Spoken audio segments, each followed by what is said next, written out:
So, hello and welcome, Siobhan Calderbank. So excited to be connecting with you. I haven't spoken to you, since the pandemic has started, and it's just great to see that during this time, I've been following you on LinkedIn, and you've been making so much progress in the movement around leadership, diversity, and inclusion, and change. And as a woman leader, we want to hear, how are you doing it? Please let us know. The truth is I don't even know some days. It really does require a lot of planning and organizing. So my schedule is pretty crazy with tons and tons of meetings. And then I try to carve out time for family. And that can be challenging at times too, especially when I'm doing multitudes of things. So I've got my job and I'm working on boards and I'm uh, offering assistance with mentoring, but I also need to make time for my family. So usually Saturdays, Sundays, and Friday nights, we try to play games or watch movies and still try to find some time to connect because I think that that's really important. And dinner times are time for us to also check in and see how things are going. So in terms of trying to do it all, support systems are really key. Without my husband really being there to help and do like dinners and make things happen around, I don't know how I would be able to do it, to tell you the truth. Wow, well, that's great. And, I like how you mixed some self care in there, watching movies, laughing with your kids. The best therapy is laughing. And Absolutely. knowing that, yeah, and having a husband who supports is excellent. So whether it's a husband, a spouse, or your mother, someone who is Yes. rallying for you, especially during these, turbulent, unpredictable times. And I think, you hit it on the nail, and you're really practicing the Avanti way, right? Which is moving forward and not letting this pandemic, alter where you're going. So way to go, professionally and personally. I'm very proud to have you in my network, to have you in, as a friend. And I'm just loving all the great things you're doing for our community and to make this world better. So I just want you to know there's some gratitude and lots of love coming your way. Aw, thanks, Dean. Welcome, Avanti Women members. Today we have Siobhan Calderbank, who will be speaking with us around authentically leading through the peak of change. She is a change expert. She has been an Avanti Women guest speaker for many years now, and I have her professional bio here, where I would like to highlight some of her accomplishments and proud accomplishments, if I may. So currently, Siobhan is the Director of Talent Management with the LCBO. How wonderful that she gets to represent and, really spearhead change and leadership there. She is also an award-winning author, speaker, leadership and change management expert. She was also in 2019 the recipient of the Women of Inspiration Award for Diversity and Inclusiveness. She's also Universal Women's Network National Ambassador for Black Women. She's the founder of Butterfly Lady. She is also an inspirational female entrepreneur for 2019 and also the one to follow for 2020 as the most influential businesswoman.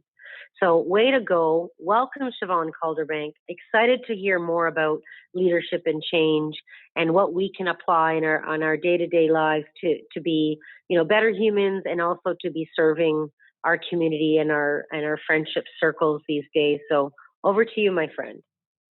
Thanks, Dina. I am really excited to be here to talk about authentically leading through the peak of change.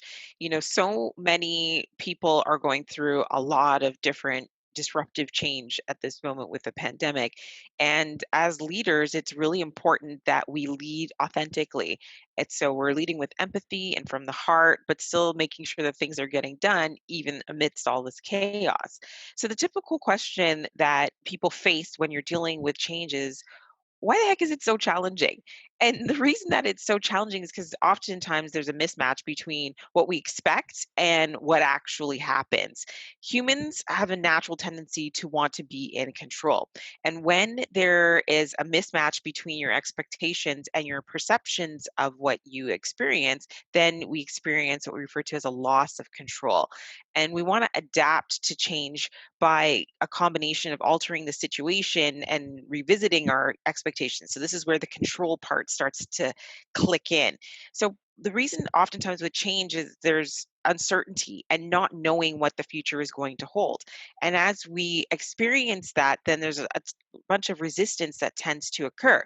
And sometimes there's excitement. So there's really a range of emotions that happen when people are experiencing change. For those that experience excitement, they're looking for new opportunities and how can we take advantage of the situation. But then on the flip side, you've got those that experience resistance and they're scared. So oftentimes when we think about change, it can cause what we refer to as a new fad. My friend Mike Lipkin calls this new fad as fear, anxiety, and doubt.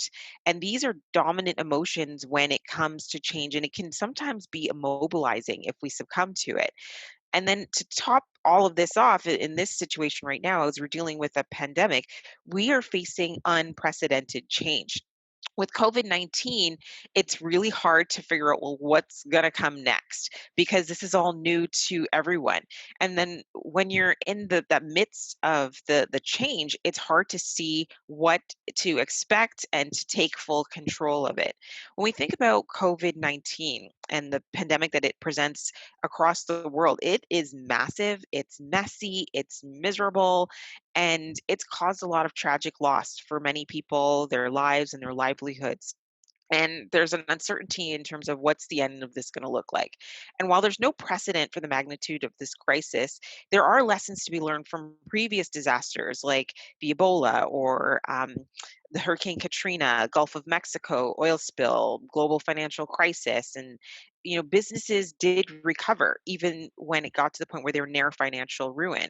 The difference between climbing back to success and continuing to lose lies in leadership, and that's the tone that we really want to focus on. What is it that that leaders really want to emphasize?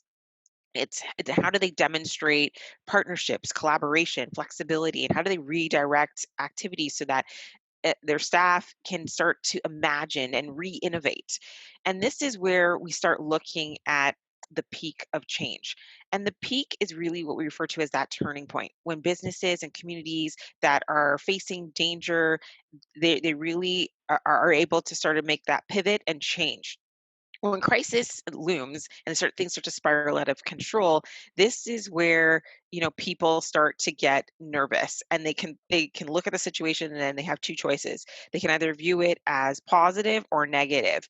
And when you are in the midst of the change, they call the peak of the change, or in the middle of the change, this is where people tend to think, you know what? This looks like failure right now. And it's these unexpected obstacles that can cause people to feel a sense of anxiety or rise in stress.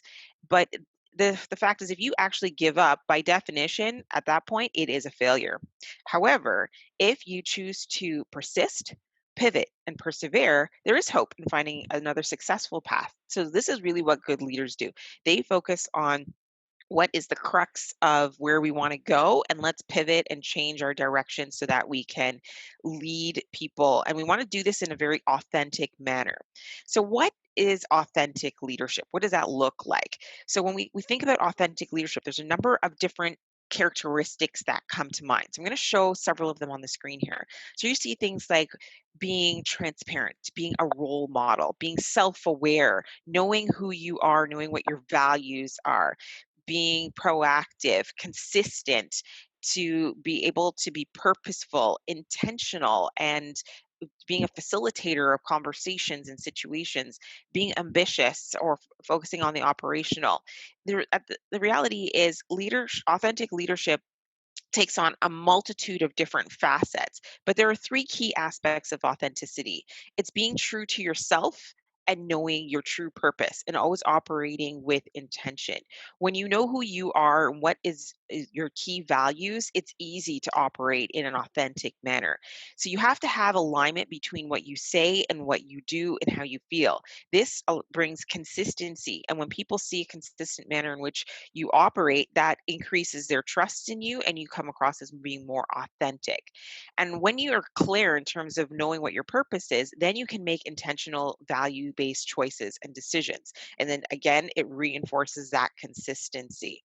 So, as a leader, it's really important that you know what is key to you, where your strengths not lie, and being able to act in alignment with that purpose.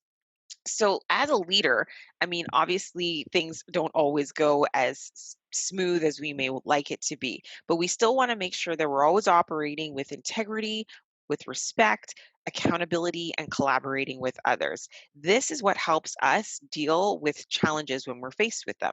So, what I'd like to do is cover off 5 top leadership challenges that I have heard from friends, from family members, from leaders in organizations that they're all experiencing, especially during this time, and provide some tips on how to overcome some of those leadership challenges.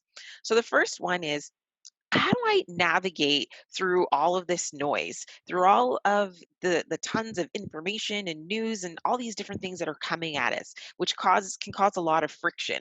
So we need to be able to decipher what's truth and what is fiction. Where do you go to get the right information? Who can I trust to get help from? What information is reliable versus the fake news? So what we want to do when we're dealing with all of this is to first and foremost remain calm. You need to be in control of your emotions. That's not to say that you can't experience the emotions that you're having, but you need to be cognizantly aware of what is going on, and you need to be able to remain even keeled. When you're under pressure and you succumb to that and you let others see that you're losing control, they too increase their stress levels. So, especially when you are dealing with your team members, it's so important to be in control and to remain calm. So your frustrations and your fears, you can share those with some of your networks, but you want to still think in terms of long-term solutions and long-term consequences. So what might that look like? And when you're making those decisions, you need to be able to be agile and pivot because things are changing at a dime and you need to be able to adjust on the fly. So think through a decision made today. Is it going to last, or are we going to need to change again? And use your resources. We have reliable sources around us. We've got subject matter experts, you've got team members that really know processes well. Let them provide their inputs and then use those inputs to make strategic decisions that are going to help sustain the decision and the broader view of what you want to experience and where you want to go. This will help you minimize missteps, and it'll also help minimize uncertainty that you have. Know that if you are in a situation where you're feeling an abundance or range of different emotions, you do have supports there for you. And it's best to utilize those supports so that you're not pushing all of those emotional pain points onto your team, because they're going to be looking to you for guidance and direction. So it's really important to keep the emotions in check and to leverage your support networks and to be there for your team. They're going to be looking at you as a source of strength, and then use them conversely to help make the best decisions. We have trusted sources that are available to us, like the World Health Organization, local news, and engaging in other subject matter experts. So leverage those things too to help make the best decisions going forward. So that being said, we're going to move on to our second leadership challenge. So this is on, how do I effectively reach out to my team?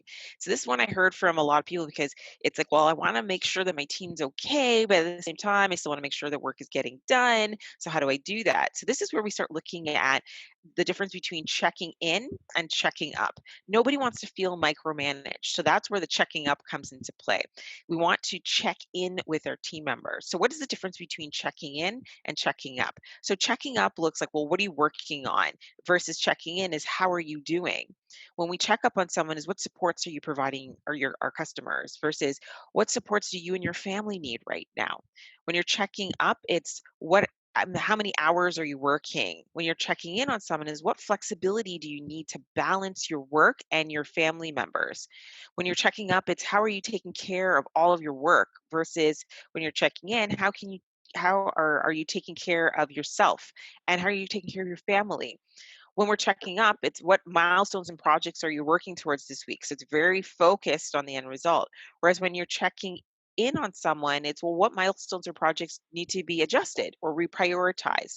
It's still about getting work done, but it's taking into account the whole person.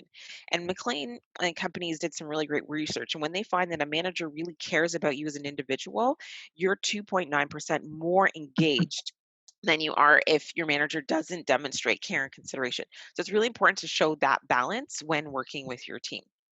So, our third challenge is how do I respond to countless questions when no clear answers exist? And this is really tough because as leaders, we always want to be able to provide guidance and support and direction. But what's really important is to give frequent communications. It's really, really critical to be checking in with your team members and seeing how they're doing, but do this on a frequent basis and provide frequent communications. If you have nothing to communicate new, let them know that too, because if you don't, they will start making up a story that's always far worse than the truth. Consistency in the message is also key. When you're communicating, make sure the message that you're communicating is the same message that other managers are communicating too. Because if the message starts to get distorted, this is where people get confused and anxiety starts to rise. So when we are in the midst of change, it's always important to communicate the message at least 7 to 15 times because people are going through a lot right now. And the first time, second, third time you say something, they're not necessarily fully paying attention or listening. 7 to 15 times will ensure that the message gets through. And if you can find multiple mediums to communicate, even better. We like to encourage 7 different mediums because people have different learning styles. So the way that you transmit that information could come across or can land better depending on who's giving the message and how the message is done. We are all being inundated by so many emails. So let's look at other ways of communicating. Maybe a town hall, maybe a one on one conversation, bring together the team and we'll have a group chat. There's many different ways of being able to communicate this information. So let's not always use the same modes of communication and start expanding and how we can connect with individuals. So this leads me to my fourth challenge, which is how do I keep my team engaged? So when we are working with our team member, is really our major leverage point. We want to be able to utilize like Zoom or WebEx, Teams, Jabber, WhatsApp, FaceTime, Skype. House Party is a new one. All of these are different platforms that we can utilize to connect with our team members. And it's so important now more than ever to connect with our teams so that they know that we're there for them and that we can see how they're doing too. Just because we are physically distancing does not mean that we have to socially distance. Connection is really powerful right now and it allows us to show that we are there for our team members and that we will offer supports for them. Connecting with our frontline staff can even be even more challenging because of the distance that we have to set apart. But we can still facilitate team huddles. We can still connect with them by just sending them an instant message. We want to show them that we're still there for them and that we really do appreciate all the work that they've been doing. So recognition here is also key. When we start talking to our team members, note too that they are also going through a lot of change. And right now, change fatigue is real. People are experiencing so many different aspects of change in their life, from their sleep patterns to the way that they interact with others, not being able to visit with friends and family members, plus working many long hours. And it's a lot. So when we're looking at being a very good leader, we need to be focusing on connections and being empathetic.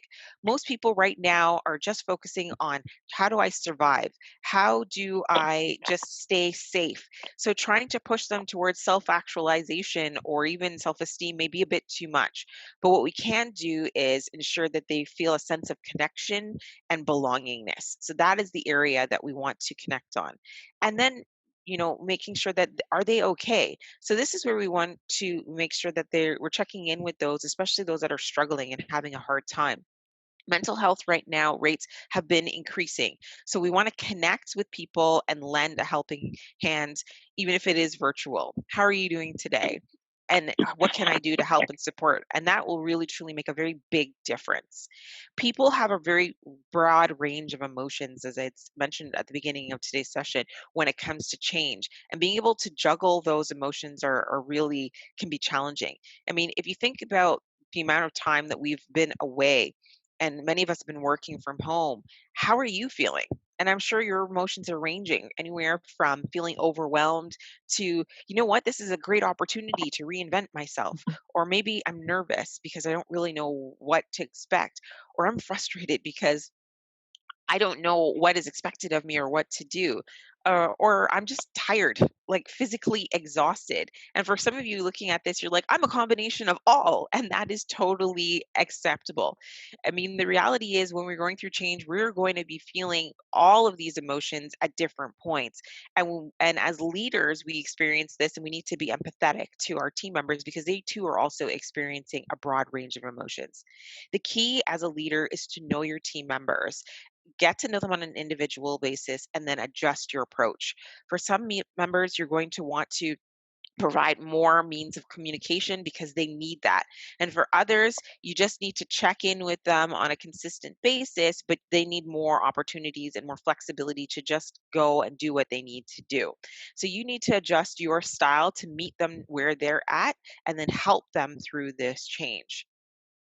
As leaders, you want to be intentional with your messaging. You want to share information and be open and transparent as best as you can. And to do that, you need to be clear about what your purpose is and make connections when you're communicating with people so that they can understand what is the bigger picture and where are we going and how are you going to help support them. So to recap today's session on authentic leadership, what you as a leader, you've got several opportunities to lead with authenticity and to influence others, and you could do this by modeling resilient characteristics. It's okay to feel frustrated and it's okay to not know what all the answers are. And you can let people know that. That's what authenticity is really all about. But you always want to still remain positive and leave people in a state where they know that you're there to support them. You can be candid about your journey, but then be empathetic when you're interacting with others.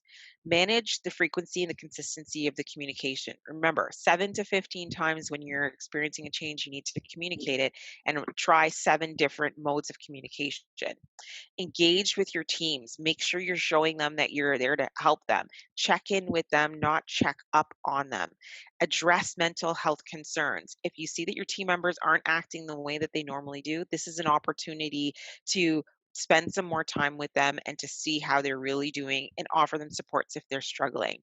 Create a supportive culture through re-engagement and adapt your leadership approach appropriately. This is a great time to reinvent, to re-engage, and to re-innovate. So thank you all so much for your time and for participating. And I hope that you'll be able to get some really great nuggets out of today's session and will help you to authentically lead your teams through the peak of change. Well, thank you so much, Siobhan. It's always a delight to hear your perspective, some really great examples and valuable insights. On behalf of Avanti Women and all our volunteers and our members, we want to thank you for your time and your thought leadership on authentically leading through the peak of change. Really great, and have yourself a great day. You too. Thank you. Bye. Bye.